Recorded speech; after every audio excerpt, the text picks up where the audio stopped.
تو اس کو ہر نیکی کا اجر 10 گنا سے 700 گنا تک ملتا ہے۔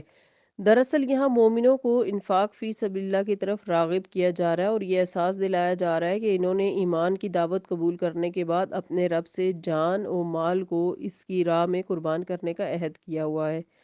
لہٰذا اب ان کا ذوق اور انداز فکر بدل جانا چاہیے۔ دنیا دار مال کمانے اور یہاں کے مفادات حاصل کرنے کو کامیابی اور مقصد حیات سمجھتا ہے، جبکہ ان کی زندگی کا مقصد تو اخروی فلاح ہے، یعنی جو مومنین ان کا۔ لہٰذا حلال ذرائع اور محنت سے کمائے ہوئے مال کو اللہ کی راہ میں خرچ کر کے آخرت بنانے کو ہی کامیابی سمجھیں۔ اللہ تعالیٰ اسے قرض حسنہ کہتے ہیں اور اس کو کتنا بڑا چڑھا کر واپس کرے گا، اس کو بڑی ہی دل نشین انداز میں بیان کیا گیا ہے۔ کہاں دنیا کی شرح منافع اور کہاں آخرت کا منافع۔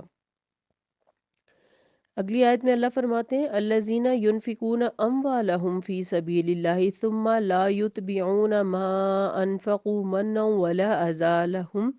اجرهم عند ربهم ولا خوف علیہم ولا هم یحزنون۔ جو لوگ اللہ کی راہ میں اپنا مال خرچ کرتے ہیں، پھر خرچ کرنے کے بعد نہ تو اس پر احسان جتاتے ہیں نہ ایذا دیتے ہیں، تو ان کے رب کے پاس ان کا اجر ہے،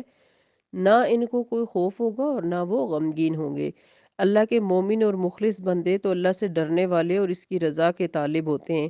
وہ اعلیٰ ظرف اور عمدہ اخلاق والے، غصے کو ضبط کرنے، معاف کرنے اور احسان کی روش اختیار کرنے والے ہوتے ہیں، جیسے کہ سورہ آل عمران 134 آیت میں ہم نے پڑھا تھا۔ وہ اللہ کی راہ میں مال خرچ کرنے کے باوجود یوم آخرت کی جواب دہی سے ڈرتے رہتے ہیں۔ سورہ مومنون میں فرمایا ایسے متقی اور پرہیزگار لوگوں کے لیے یہ شایان شان نہیں کہ کسی ضرورت مند کو کچھ دیں اور پھر اسے احسان جتا کر یا تان و تشنی کے ذریعے اس کی دل آزاری کریں، اس کا دل دکھائیں۔ غریب کا دل دکھانا اور اس کی عزت نفس کو مجروح کرنا یہ ایک انتہائی غلط عمل ہے جو کہ صدقے کو ضائع کر دیتا ہے۔ صدقہ کر کے احسان جتانا سخت قابل مذمت ہے۔ نبی صلی اللہ علیہ وسلم نے روز قیامت فرمایا کہ روز قیامت اللہ تعالیٰ 3 آدمیوں سے کلام بھی نہیں کرے گا۔ ان میں سے ایک کے بارے میں فرمایا المنان الذی لا یعطی شیئا الا منہ، یعنی ایسا شخص جو بغیر احسان جتائے کسی کو کچھ نہ دے۔ اللہ کے یہاں اجر تو ایسے احسان کرنے والوں کے لیے ہی ہے جو اللہ کی رضا کے لیے خلوص نیت سے خرچ کریں اور کسی کو دے کر کسی بھی صورت میں احسان نہ جتائیں۔ اگلی آیت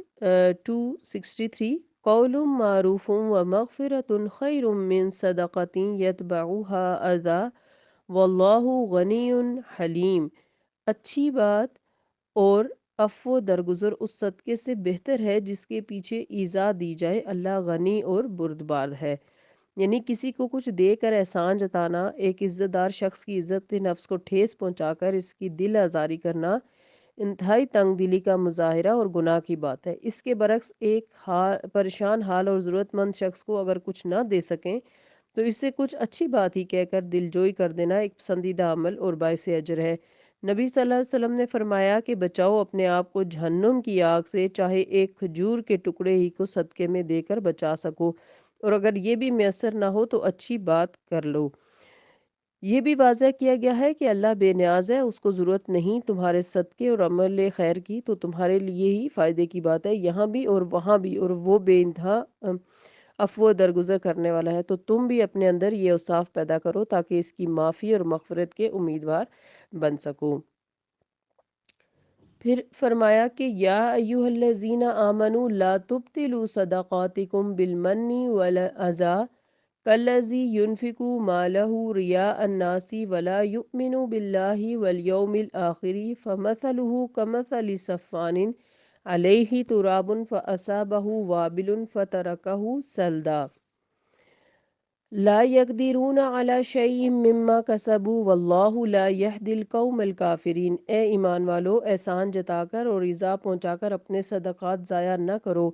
اس شخص کی طرح جو اپنا مال لوگوں کو دکھانے کے لیے خرچ کرتا ہے، نہ وہ اللہ پر ایمان رکھتا ہے نہ یوم آخرت پر۔ اس کی مثال ایک چٹان کی طرح ہے جس پر کچھ مٹی پڑی ہو، پھر اس پر موسلادھار بارش برسے اور اسے صاف کر کے چھوڑ دے۔ ایسے ریاکاروں کو ان کی کمائی سے کچھ ہاتھ نہیں لگے گا، اللہ تعالیٰ کافروں کو ہدایت نہیں دیتا۔ تو یہاں اس آیت کے اندر فرمایا کہ احسان جتا کر ایذا پہنچا کر اپنے صدقات کو ضائع نہ کرو، یعنی صدقہ دے کر احسان جتانا مخلص مومنوں کا شیوا نہیں بلکہ یہ منافقوں کا انداز ہے جو محض دکھاوے اور دنیاوی اغراض و مقاصد کے لیے مال خرچ کرتے ہیں، نہ کہ اللہ کی رضا اور خوشنودی حاصل کرنے اور آخرت بنانے کے لیے۔ اللہ اور یوم آخرت پر تو ان کا ایمان ہوتا ہی نہیں بلکہ ان کے ایمان کا اقرار اور کچھ ظاہری اعمال صرف نمود و نمائش ہی کے لیے ہوتے ہیں۔ اللہ تعالیٰ کے یہاں ایسے اعمال کا نہ کوئی وزن اٹھے گا نہ ہی کوئی اجر ملے گا۔ یہاں بڑی عمدہ مثال دے کر مومنوں کو اس بات سے آگاہ کیا گیا اور منافقوں کو جھنجھوڑا گیا ہے کہ جس طرح ایک صاف اور سخت چٹان پر پڑی ہوئی مٹی کی تہ، یعنی جو بظاہر پتھر کو چھپا دیتی ہے لیکن اس کے اندر اصل میں پتھر ہوتا ہے، اور وہ مٹی جو ہے وہ کیا ہوتا ہے کہ موسلادھار بارش سے بہہ جاتی ہے اور وہ چٹان جیسی تھی ویسی صاف اور سخت حالت میں رہ جاتی ہے اور بارش کے باوجود اس پر کچھ بھی نہیں اگ سکتا۔ اسی طرح ریاکاروں کا جو عمل ہے، وہ انفاق ہے جو، وہ بالکل ہی ضائع ہو جائے گا، انہیں اس سے کچھ بھی ہاتھ نہیں آئے گا۔ تو ریاکاری سے کیا گیا عمل ضائع ہو جائے گا۔ پھر اللہ فرماتے ہیں کہ اس کے برعکس آخرت کی تمنا رکھنے والے سچے مومنوں کا عمل اور انفاق مالک حقیقی کی رضا اور خوشنودی کے حصول کے لیے ہوتا ہے۔ اس سے ان کو حقیقی خوشی حاصل ہوتی ہے اور یہ اطمینان قلب کا باعث بنتا ہے۔ خواہش نفس پر رضائے الہی کو ترجیح دے دینا ایمان میں تقویت کا باعث ہوتا ہے، یعنی اس سے ہمارا ایمان بہت مضبوط ہوتا ہے۔ اس بات کو بڑی ہی خوبصورت مثال کے ذریعے واضح کیا گیا کہ جیسے کسی اونچی جگہ پر زوردار بارش ہو اور زمین کو پانی ملے تو جو ہے وہ دگنا پھل دے گی، اور اگر پانی نہ بھی ملے تو اس میں بہت زبردست جو ہے وہ پھل آئے گا جو کہ دیکھنے والے کو خوش کر دے گا۔ تو آج جو ہم نے آیات پڑھی ہیں، اس میں ہم نے انفاق فی سبیل اللہ کے بارے میں پڑھا کہ اللہ تعالیٰ نے مسلمانوں کو اپنی فلاح اور بہبود کے لیے